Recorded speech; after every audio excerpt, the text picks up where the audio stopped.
Dục chợt bế bôn làm nở bờ không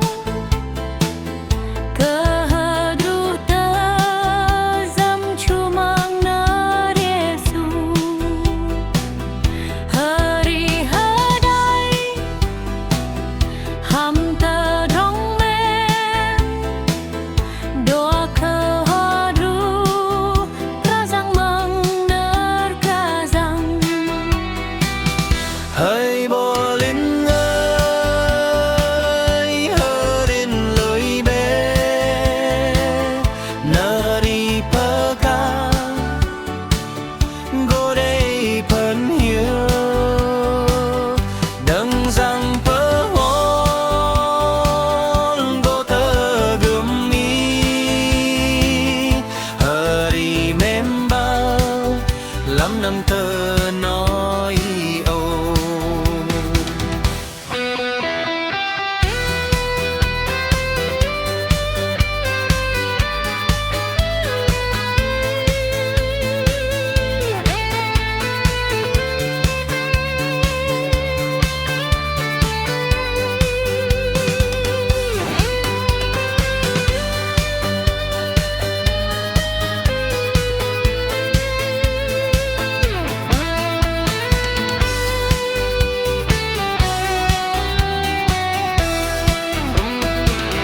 hơ đều dâm ơi thế cớ chăng cớ trong bơn giác lắm tơ đạt bên rong nhọt đóa cờ nớt ra rằng Giêsu khan cờ lư bên thấy mang nơ sư bờ ca Ven yok cơ hang bút ta đắm chú ra rằng Giêsu chú bóp cây đây vây đất nơ sư răng bờ gan châu nơi phơ khăng kia thôi rằng hỡi bò linh ơi hơ đến núi bơi nơ đi bờ ca vô đây buồn hiu đừng rằng bờ hôn vô tơ gươm mi hơ đi ném bờ lắm năm tơ nói âu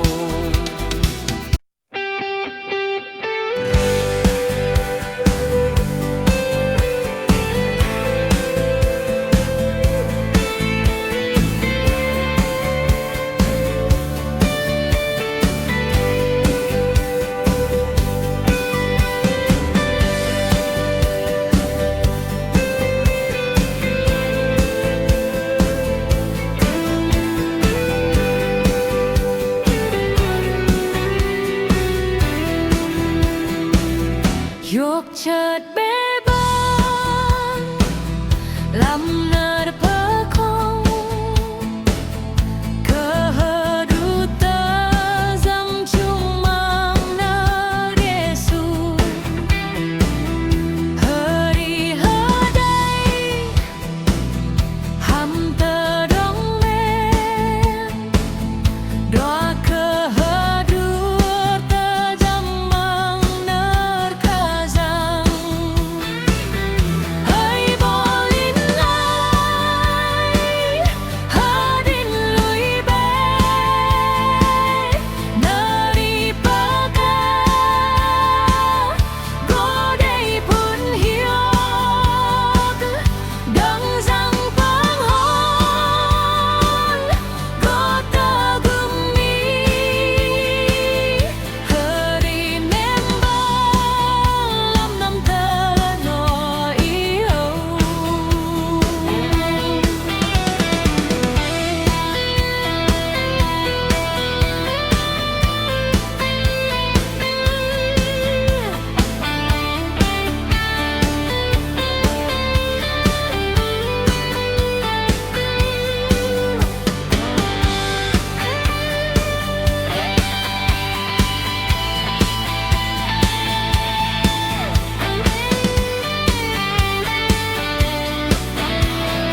cờ trắng, cờ trong vân giá